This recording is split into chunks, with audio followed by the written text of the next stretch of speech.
Salute, salute, salute to all my generals, all my lions, all my real men, all my queens, all my princesses, all my lionesses. Y'all already know what it is. It's Lions and Men. Let's get into it. If it's y'all first time tuning in, hit the like, share, subscribe. True crime stories starting from Spofford, Rikers Island to upstate correctional facilities back to society. All facts, no cap. Let's get into it. Red rum, pink houses, Brooklyn, salute, salute, salute. I got red rum, that's my twin. I got him as one of my top 5 hitters in New York State. Corrections, and in the town.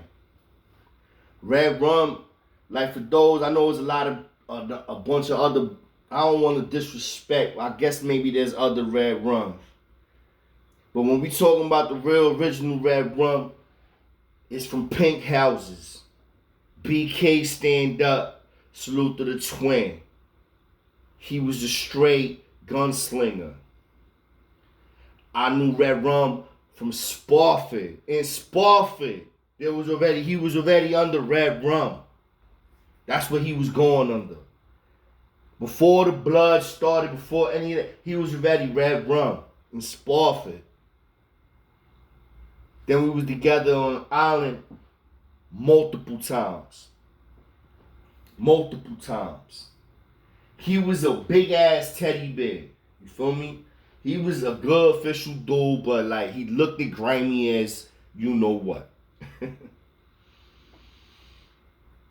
He didn't look like a gentle teddy bear, you feel me? But the man was a real dude, legit official, and let's get into it. I was in the Beacon in the all blood house. It was only 3 kings in the entire house. Me, King Macho, and King Trouble. King Macho was LKG. Trouble was BBK. And then you got me. Straight bloodline. It's a whole story on how when I got to that house and how I got initiated into the house and all of that. I'm not going to get into all that. I'm going to do that on another segment. Because I did post it up there before. Maybe I have to readdress it again. Because it was a crazy story how I got introduced to that house. But fast forwarding it. I ended up landing in that house. I had to prove myself off the rip from day one. Like I told you, it was only 2 other kings there. And when I got there, those 2 kings was acting like they wasn't even kings. Until things was about to pop off and then they got involved. Like, yo, chill, bro. We had to find out if you was really like, I mean, a lion. So anyway, months down the road, I stay in this house. It's an all blood house. You literally only got 3 kings in there. We got slot time. We ain't got a phone. I ain't gonna lie. We got slot.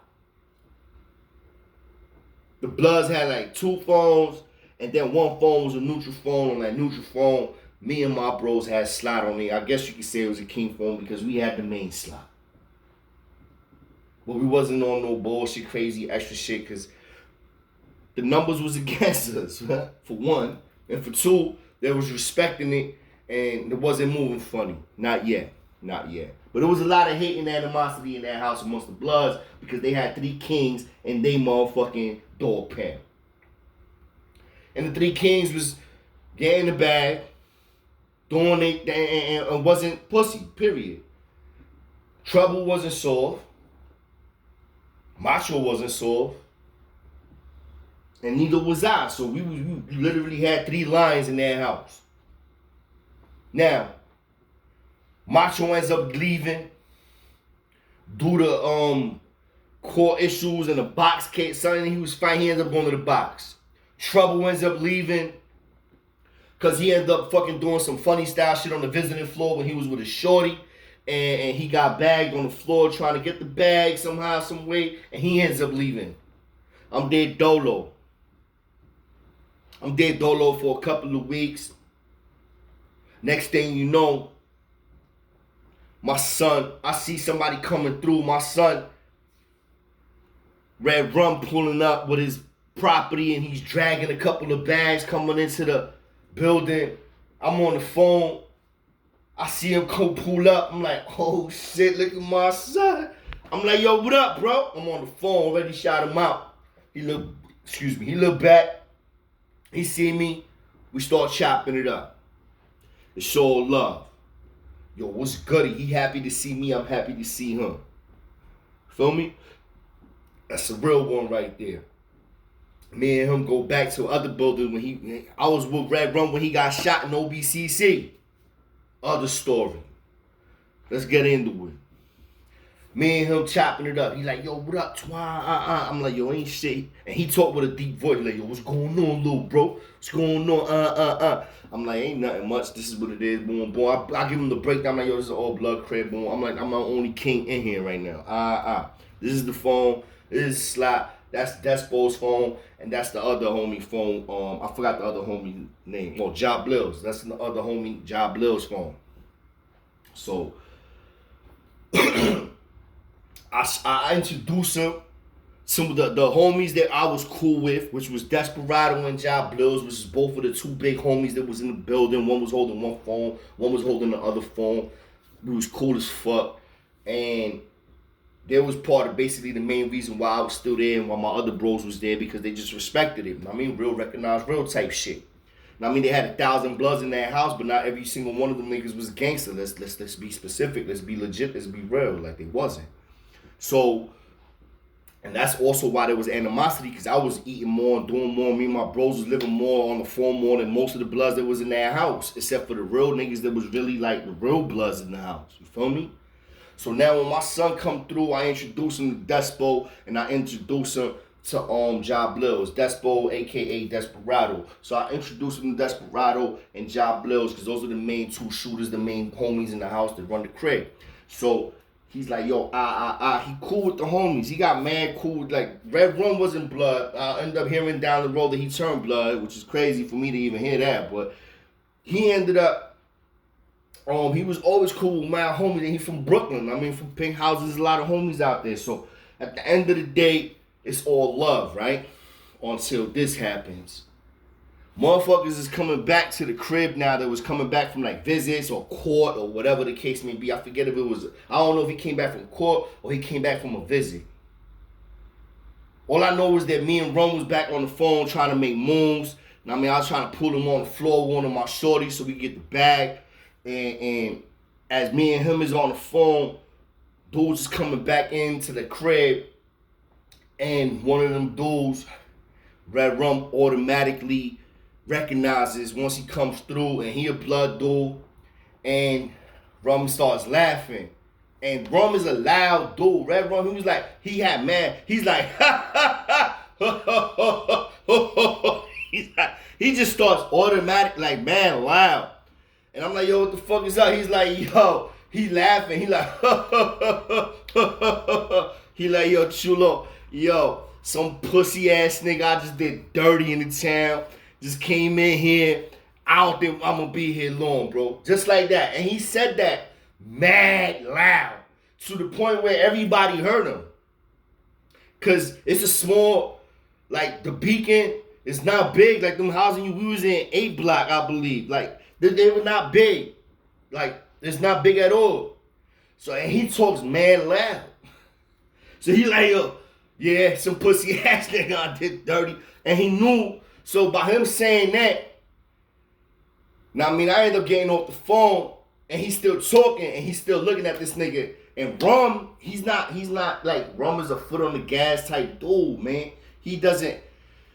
Rum doesn't play chess. Yeah, he plays checkers, but when he's playing checkers, nigga, he's eating a lot.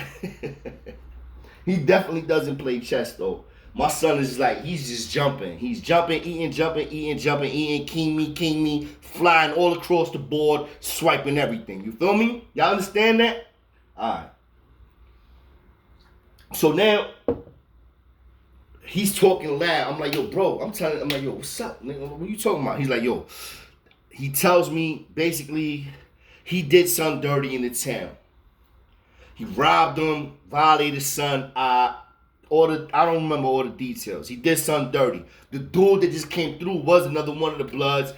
that had slot time, and he was in one of the same hoods as Desperado or Job Bills, and he was one of like the lieutenants. I forget his name, so I ain't gonna start freestyling. Oh, I remember. Bloodbath. Bloodbath. That was his fucking name. So anyway, so Bloodbath comes back. My son IDs him. Rum is like, yo, and he automatically, once he saw him, like I told you, he start talking crazy. So now everybody's antennas is up and niggas is like, yo, what's going on? Now son realize who it is and he's like, oh. He starts talking to Job Blood, some of the homies. They start, circling up in their little corner. I go to him, I'm like, yo, Rum. I'm like, yo, what's good, my nigga? He's like, yo, I'm out of here. I know I'm out of here. You ain't got, I'm like, yo, bro, don't even talk like that. I got you, nigga, fuck it. Now, the reason why I was with Rum so hard is because I knew Rum more than I knew all of these niggas, and the vibes was changing while I was in that house anyway. Once my bros started leaving, like, dudes started acting funny style, and I knew that it was going to end up being a time where it was, like, going to pop off. I was always ready. I'm like, fuck it. If this is the time that I go, and I mean, it is what it is. This is my man. This is my boy. And it's going down. If it goes down, this is what it is. And that's exactly what happened. Dudes start forming. Rum is like, yo, what up? He start calling him out. He like, yo. He called him out by his name. He like, what up, Bath? What's good? He flip a table in the middle of the day room. Because, like, the day room is right in the middle of the whole gallery. So the day room is right there. It's in the middle. The TV's in the middle. Tables is in the middle. And then you got the two tiers on each opposite side. So it's small. Basically, just like the screen that y'all looking at right now. And at the end of the day, though, in between it is basically some tables. And it's half that size. So anyway, now he flipping table, calling them out. Dudes is like, yo. Hey, yo, I'm like, oh, shit, I ain't got no strap on me. I can't run upstairs to go get I'm like, yo, I can't run upstairs. So we buy the phones, and we also buy the slop sink, and the slop sink is open. So I fly into the slop sink. I'm trying to unscrew a fucking mop stick. Rum is like, yo, whatever y'all want to do, we get it popping on. He talking his shit. And I'm over here trying to unscrew. I can't unscrew the shit. So I end up having to stomp the mop stick, and it breaks and it snaps, and I come out with the motherfucking, like a half of a mop stick. I run out the motherfucking slop sink. Dudes is forming.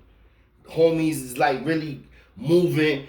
Rum is throwing chairs now. I'm out there. They talking to me. Despo, I'm like, yo, chulo, yo, mind your business. What the fuck is you doing? I'm like, nah, that's my boy. That's my twin. Anything happen with him, I'm going with him. I don't give a fuck. And that was it.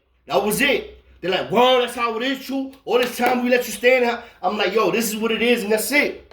That's my boy. That's my bro. Whatever pops off. And I'm backing these niggas down with a half a motherfucking mop stick. I ain't gonna lie, my adrenaline was pumping crazy, and I was scared. I was definitely scared. I knew that I was gonna get the shit end of the stick. I was like a bad feeling. I'm like, bro, it's only two of us against a whole house. A whole house of all bloods. Most of these niggas been dying to get at me because the only reason why they wasn't was because of Despo and John. Now this shit is popping, dudes just thirsty. But me and this nigga Rum, we held it down. Back to back dudes down, mop stick, he had a gem. My son got shot, I ain't gonna lie. He got cut, I got stabbed 2 times in the back. Facts, we got it popping.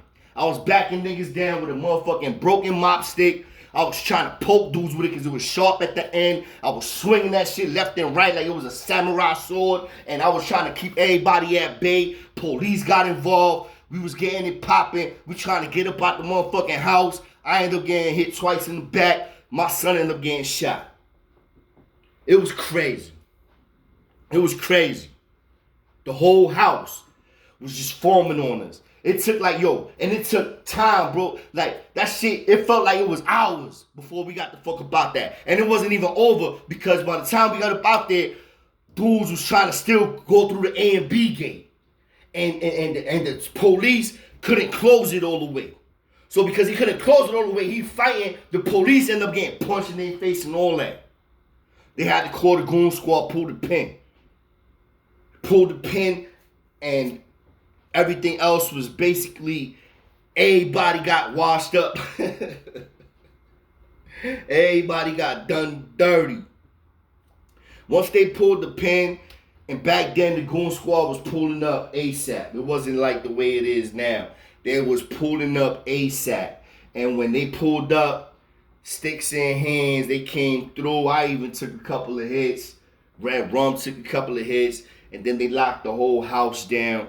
I mean, I was fucked up, leaking out my back. I couldn't lift up my shoulder. You know what I'm saying? Because I didn't realize why. I didn't even know that I was stabbed. You know what I mean? But I definitely got poked twice. My son got shot. I was mad that my son Rum got shot again. I'm like, damn. I'm like, yo, my nigga, like, yo, I love Red Rum. That's my twin. That's my bro. If he's still alive, man, definitely get back to me, twin. Like, at the end of the day, if not, you get all your flowers just like everybody else I talk about that I was with, that I did time with, that I know for a fact was putting in that pain and they was sacrificing and they was holding it down. Like, salute the Red Rum, salute the Brooklyn, salute the Pink Houses. And at the end of the day, y'all already know what it is, man. It's Lions and Men. Boom, boom, boom. Let's get it.